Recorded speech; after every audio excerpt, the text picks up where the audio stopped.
under pressure. Donald got there in the air, intercepted by the Rams, and they may ride to the Super Bowl on that. This is for you, Kings fans, wherever you may be. All the frustration and disappointment of the past is gone. The 45-year drought is over. The Los Angeles Kings are indeed the kings of the National Hockey League. They are the 2012 Stanley Cup champions.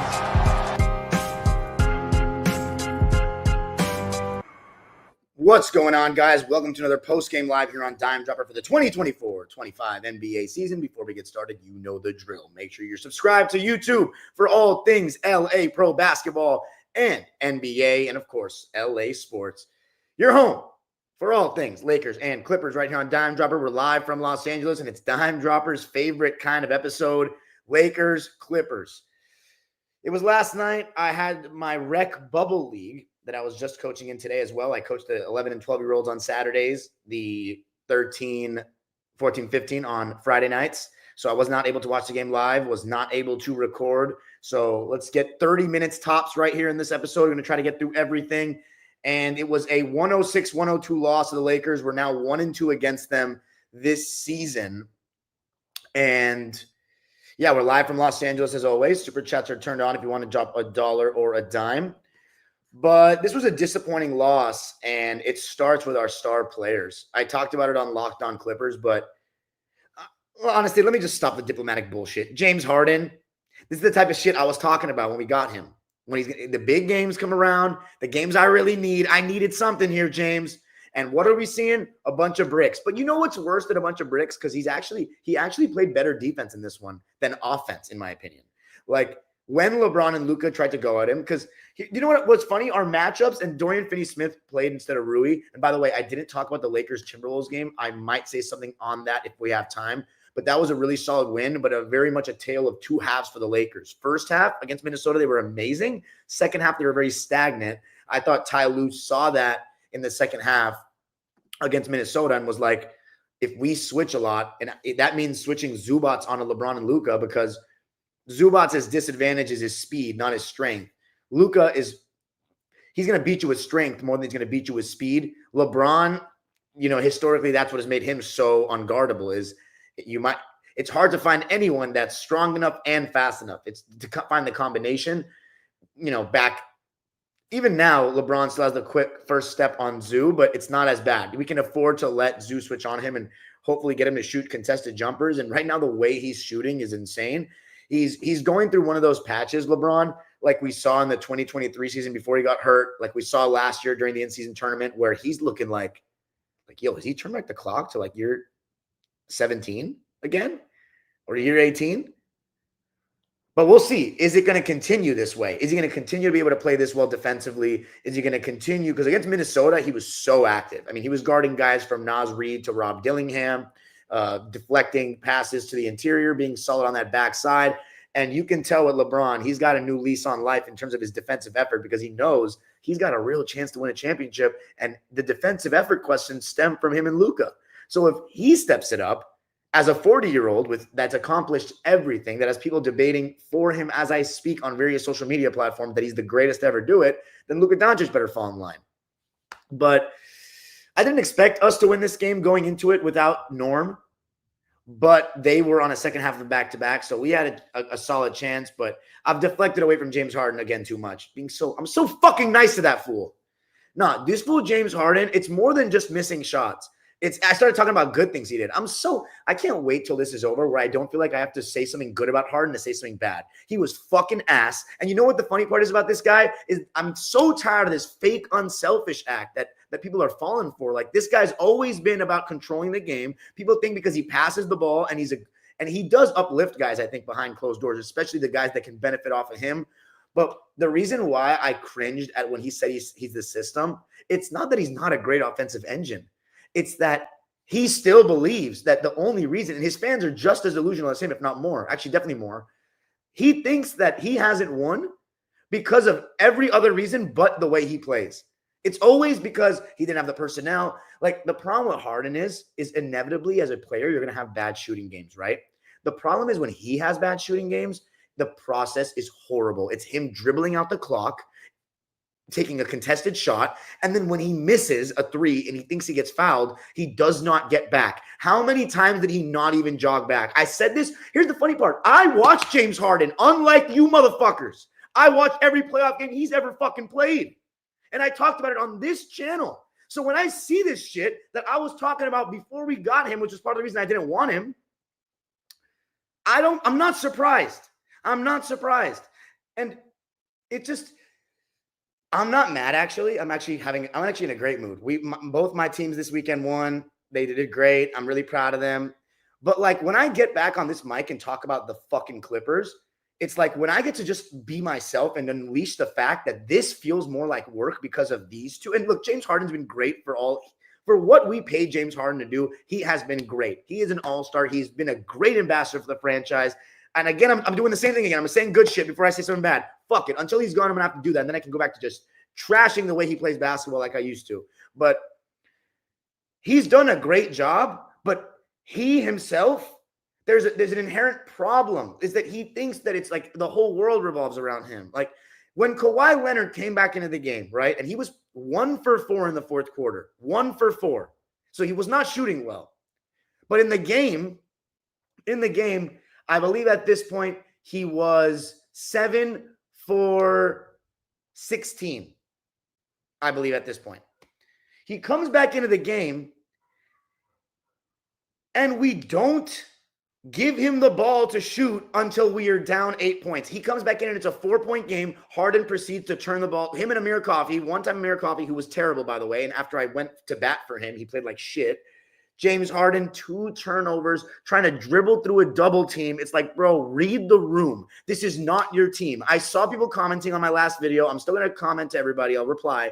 But you're like, it is Harden's team. It is, because it has been this year. Yeah, it has been this year because we haven't had Kawhi, and he's more of a leader. I know he's more of a leader, and I appreciate what he's done. I appreciate that he's been on the court every game. I do. I truly do. But this is Kawhi's team. The reason I fucking hate the situation the Clippers are in is because of Kawhi. So he got us here. He needs to get us out of it, and we need to let him try to get us out of it. Even if it means he's broke. I'd rather him shoot 8 for 20 and us lose than James Harden shoot 5 for 22 and us lose. 5 for 22, 1 for 10 from 3, 7 for 7 from the foul line. He's turned the ball over more in the clutch this season. He's got an assist. Somebody sent that to me today. 6 turnovers. 18 points, 7 rebounds, 9 assists, 3 steals. I said he played good defense, and his passing at times was good, but it was just too much main character syndrome for him. And the process is dog shit. And by the way, Kawhi's is no better. It's actually not better, because at least James Harden frequently draws 2 to the ball. Kawhi Leonard dribbles the air out of the rock a lot of times, and he did it even before the injuries. When we first got him, I've always had this problem with him. And now, when he's not hitting the same shots, he's not getting the step on guys. And people are telling me, oh, look, he slimmed down. He slimmed down. To be honest, I haven't noticed it too much. But if he slimmed down to try to be quicker, he ain't quick. He's not blowing by anyone. And teams are okay switching their 5s onto him. And they were already doing that before the injuries, by the way, newsflash. But he takes too long. He's dribbling too much. He's not passing the ball quickly enough. It's just the stagnant brothers. That's what we had, the turnover brothers with Paul George and Russ. Now we have the stagnant bros. It's just bad. And then we have Zubac working his ass off with 27 and 16 on 13 for 15 shooting. 13 for 15. But meanwhile, I have to watch James Harden shoot 22 times and Kawhi Leonard shoot 17. Look, I know they're going to throw some doubles at Zoo. The Lakers have been really good with double teams, because their smaller roster causes for some size mismatches, in which case that's part of why JJ has gone small. They can scramble, they can rotate, they can make you go to options C and D for a shot, make you work deep into the shot clock, all that. And it's been really surprisingly good, especially with the guys like DFS and Vando back into the swing of things. They have, and you know who played really well yesterday, in my opinion? Trey Jemison. My uncle was talking about him, and I'm like, dude, stop talking to me about some G leaguer that's like not even going to get playoff minutes. He was moving his feet as that 5, and he's 6'10", so he's a little undersized for a 5, but he was moving his feet really well. But in terms of Kawhi, he actually, like, I was reading tweets, and it seemed like he played so bad, and then I watched, and I was like, what? He wasn't that bad. He wasn't the same effective Kawhi that he's been in the past, which a lot of Laker fans who obviously aren't watching our every game were telling me, like, yo, is Kawhi good? Like, what's good with him? Yeah, he's not back to that full speed, and maybe he'll never be that again, but he's trending in the right direction. Another 20-plus point game. That's 3 out of his last 4 where he scored 20 or more. He didn't shoot well in the fourth. I get it. He was 2 for 6 in the fourth quarter. But 8 for 17 in the game, 3 for 8 from 3, 21 points, 4 rebounds, 3 assists, 2 steals, 2 turnovers. Not too bad, but he's not frequently drawing 2 to the ball enough because he's not looking like a good enough scorer yet. He's not getting the ball close. He's not working hard enough for post position as he used to mid-post. We're not playing like a Kawhi team. We're playing like he's like a Chris Middleton with 2021 Chris Middleton without the closing. So that's like an 18-point scorer that like plays some good D. And it's just some good D so far. It's not been anything special. So the first 2 people you got to look at for me are Kawhi and Harden. And also, don't think I forgot about his free throws. 2 for 6 from the free throw line. Since when have I ever complained about Kawhi Leonard missing free throws? I'd have to look deep into the archives for that in my channel. He doesn't miss free throws. That was embarrassing. And then how many fucking times am I going to say this about Zubac and not passing him the ball? Honestly, at this point, it's on the players. There's no way the coaches, you never know what Ty Lue. It feels like he's been super anti-post up since. It's not just Ty Lue. I guarantee you a lot of coaches are anti-post up because it's modern basketball and this and that. But it's good offense when you can draw 2 and you're good at it. And Zoo is good at it. It's just, I don't think they're like anti-post up more so than they're pro pick and roll at the top for drive and kick threes.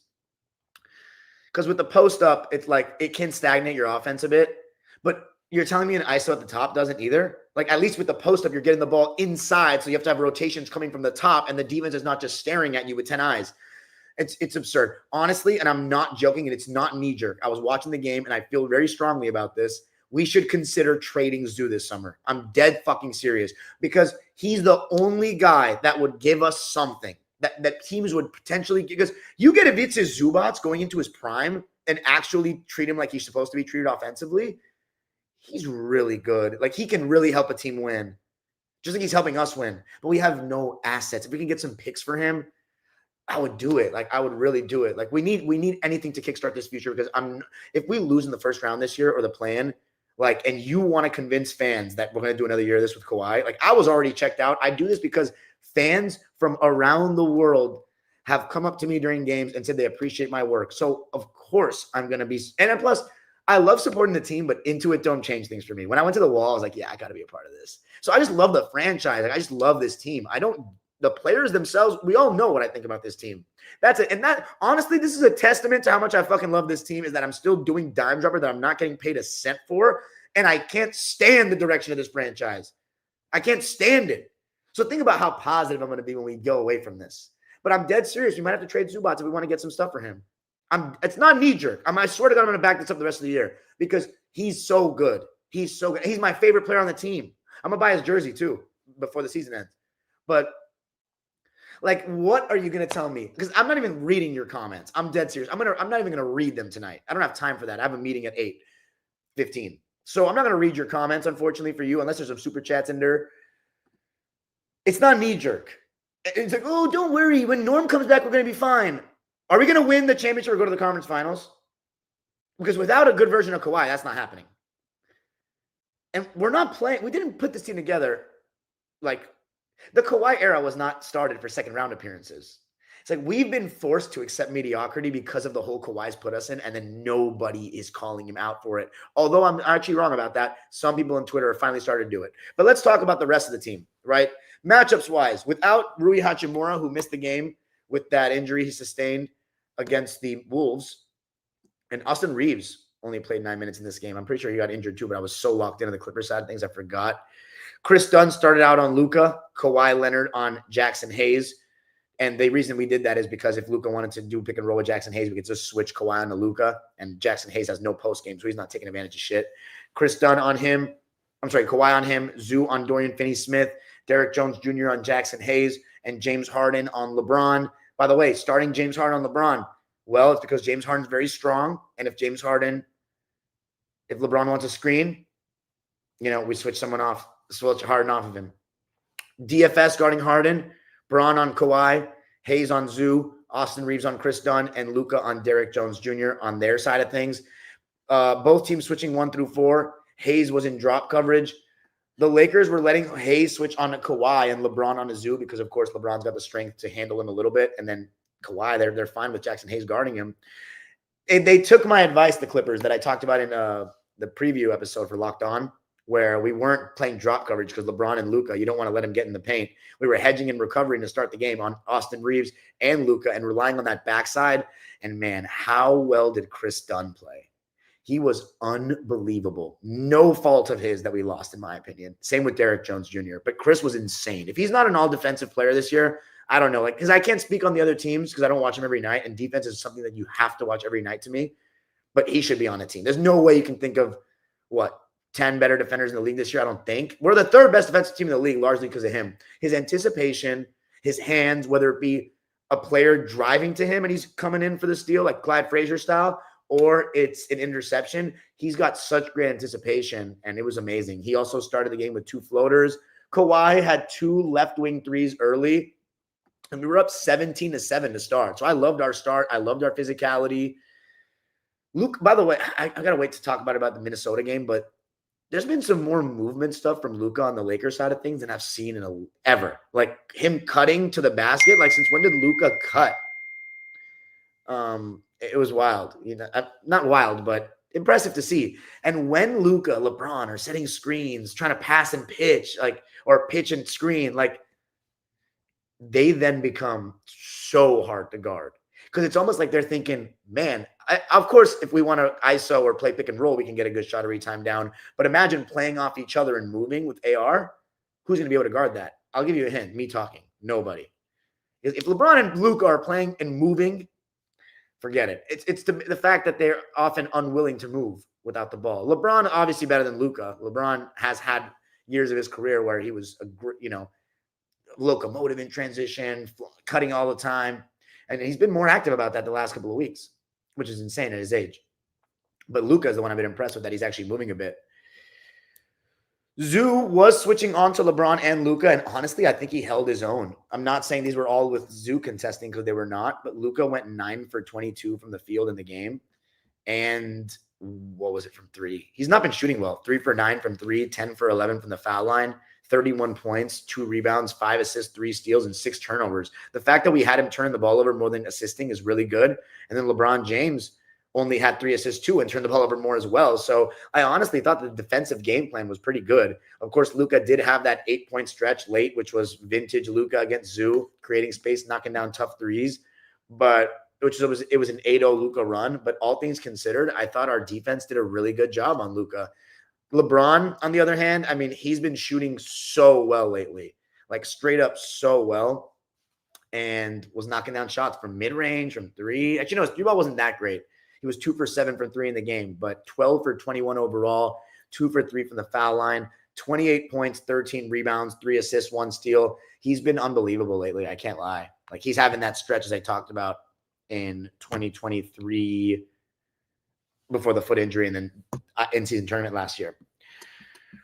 We outscored the Lakers 25-24 after 1. Both teams went small, which we knew was coming. We went small, 9 deep, no Eubanks, with Ben Simmons, Bogey, Amir Coffey, and Nico off the bench. And they went with their small lineup. And they actually waited to go small for when we took Zubac out of the game because they didn't want to go small against them. And look, Zoo was amazing. Push shots around the basket. Harden was dropping it off to him at times. And not even just push shots around the baskets and dunks around the basket. Push shots from the foul line. There was a beautiful play where LeBron was anticipating the right-handed jump hook and Zoo spun the other way and just froze him completely for the lefty floater. I'm just like, dude, he is so good. That's the moment where I was like, yeah, maybe we should trade him. He's really good. Because I want to get something back. I just want to look forward to something with the Clippers again besides my channel and talking to fans. I love you guys. You're the only reason I do it. The team itself, it's not – I love watching us play defense. I can't stand watching us play offense unless we're playing through Zubac. Because I actually like Kawhi Leonard's game, but he's not looking good so far. And Harden plays basketball that I adamantly think is the antithesis of what wins in this league when it comes to the highest level. Jemison and Goodwin, by the way. I want to give Goodwin some flowers. He's been playing hard. He's been earning minutes on this team. But yeah, a lot of times why the Lakers small ball lineups were better than ours had less to do with defense and more to do with they have Luka or LeBron creating their shots. We have Harden or Kawhi creating our shots. Like their two best players would be our best players. So right now we are no longer better than them as of now. And this is going to be the second season since 2012-13 that we are going to finish lower than them. The other one was obviously the 2019-20 season. We have finished higher than them every regular season since. But this is going to be the end. And I know Laker fans are going to say with nothing to show for it, it doesn't matter. I agree. It's just a change from history. Second quarter, we went 0 for 8, by the way, from 3 after we started 3 for 3. And you know who the Lakers were trying to attack constantly when we were in our small ball lineup? Bogey. And I'm afraid a little bit that Ty is going to become so Bogey happy, even if he's shooting like shit, because of his ability to put it on the floor and create a little bit, like the idea of a good Bogey. But if he's not, and he's trying on defense, but LeBron versus Bogdanovich one-on-one, I don't feel great about that. And he needs to make shots. He went back to shooting poorly in this one. 2 for 8 from the field, 1 for 6 from 3, 6 points, 1 assist, and he missed a free throw, 1 for 2. So if we could have gotten 2 more Kawhi free throws and 1 Bogey free throw, changes the whole game. But Bogey and all the bench players were double-digit plus-minus, all of them. And I don't think that means they all played terribly, but they didn't play well. Nico was minus 13 in 9 minutes. Again, I don't understand, though, besides the fact that his rebounding can be a little sus or non-existent. 9 minutes when he can shoot threes and he can switch a lot. I know LeBron took him to the hole one time and bullied him, but like, really? Really? 9 minutes? I don't get it. Bogey, I mean, he didn't play well. He's not making shots. He's getting attacked on D. Minus 20. And then Ben Simmons looked like a non-factor. And I think in the playoffs, this could be a case where it's like he can't shoot and everyone knows it. So like, on what advantages are we creating? You know what I'm saying? Especially if we're going small, it's going to be more isolation stuff. We need to get stops to get in transition. And the game was getting very mucked up when they were in because LeBron was scoring. So then it sets their defense. And now it's Ben Simmons in the half court and we have a little bit more problems. 2 points, 3 rebounds, 3 assists, no turnovers, 1 for 1 shooting in 16 minutes for Ben. Amir Coffey, it was nothing more than he should have made open shots. 4 points, 1 rebound, 2 assists, 1 steal, 2 turnovers on 1 for 7 shooting and 0 for 5 from 3 and 2 for 2 from the foul line in 22 minutes. He's been shooting poorly on the road this year. This is a place he played for 4 years. I expected a little better. He wasn't good. And we didn't get anything from our bench. I mean, 14 points. Lakers got 29 points. And how do we not expose Dalton Connect? Like, Dalton Connect's a terrible defender. Even Laker fans will tell you. We didn't expose him at all. Even though Austin Reeves only played 9 minutes. Like, I know Norman Powell was out, so I'm not going to give the Lakers the advantage on that, even though Rui was out. Rui, come on. And I know Rui's been playing amazing lately. You can literally go to my lives and listen to me saying it. But he's not better than Norm. He's not been better than Norm. But Austin Reeves was also out, and we didn't take advantage of it. And it comes down to me to the closing because first quarter, 25-24 Clippers win. Third quarter, 24-23 Lakers win. Fourth quarter, 25-23 we win. Second quarter, we fell apart a little bit. They outscored us 35-29, but we still had a chance in that fourth quarter, and we turned the ball over like crazy. Chris Dunn, literally, when we were down by 9 in that second, he came back in the game and just restored order with the way he was playing. His 3-ball in the corner, his floater. Let me read you Chris Dunn's stat line. He played amazing. 14 points, 9 rebounds. 9 rebounds, by the way. 6 assists, 4 steals, just 1 turnover on 6 for 9 shooting and 2 for 3 from deep in 29 minutes. Derrick Jones Jr. thought he was solid as well. 8 points, 4 rebounds, 1 assist, 1 steal, 2 turnovers on 3 for 7 shooting, 2 for 4 from 3. Also 29 minutes. Should he have played more? I don't know. He was a plus 19. He and Chris Dunn only played 29 minutes, but Chris had 5 fouls, so it's different. But yeah, those are the stats for everybody. We shot 45% from the field. They shot 49% from the field. They shot 33% from 3. We shot 24% from 3. So when we're 9 for 37 from 3, do we need more Bogey? Why don't we go to Zoo? Why don't we go to Kawhi? Like we didn't. I know he was 1 for 4, and then but he came back in the game, and it's a 4-point game, and Harden's not playing well. He's not passing. We shot 15 for 21 from the foul line. They shot 17 for 22. So almost identical, but like, who cares what they're doing? We got to make our free throws. That's all I can say about that. Let's see. What else do I have? I talked about James and Kawhi taking too long. LeBron's jumper going crazy. Zubac was playing great. That's why we were only down 5 at half. Chris Dunn looked good. Kawhi doesn't look too bad. Got to get rid of the ball quicker. Luka had 10 points in the third. James Harden was shit in the bed. And then, yeah, that was it. So that's the game. We lose it 102 to 106. We're not going to finish above the Lakers, in my opinion, now. Maybe we can get fifth. I don't think so. At this point, it's just like, let's stay out of the play-in. That's the best case scenario for me. 6th seed, that'd be a really good season, all things considered. We're 32 and 27 now. Got 23 games left. Lakers are 37 and 21. We're playing them again tomorrow, and Norm should be back. So I would love to split. If we lose the season series to the Lakers, while it doesn't really mean much in the grand scheme of things, I would not like that. 3-1. And come on, like, let's even it out. Like, please. It would be nice. The Lakers are on a roll right now, 22 and 7 at Staples Center. It was our first game back at Staples Center, by the way. It didn't sound too loud till the fourth quarter, but I missed that place. I haven't been in too long. I haven't seen the new Jumbotron. Anyway, Lakers went 10 deep. Jared Vanderbilt, I think he's been really good, honestly. And his stats really don't show it, but his length, size, and physicality, his closeouts, like all that stuff, him with Dorian Finney-Smith out there, it's really overwhelming at times. 3 points, 5 boards, 1 steal on 0 for 1 shooting in 15 minutes for Vando. It was a plus 20, which was the highest of any Laker. So on the flip side, their bench essentially just completely outplayed us because all of them are in the plus. Trey Jemison, 5 points, 6 rebounds, 1 block, no turnovers on 2 for 3 shooting, 1 for 2 from the foul line. I think he was excellent.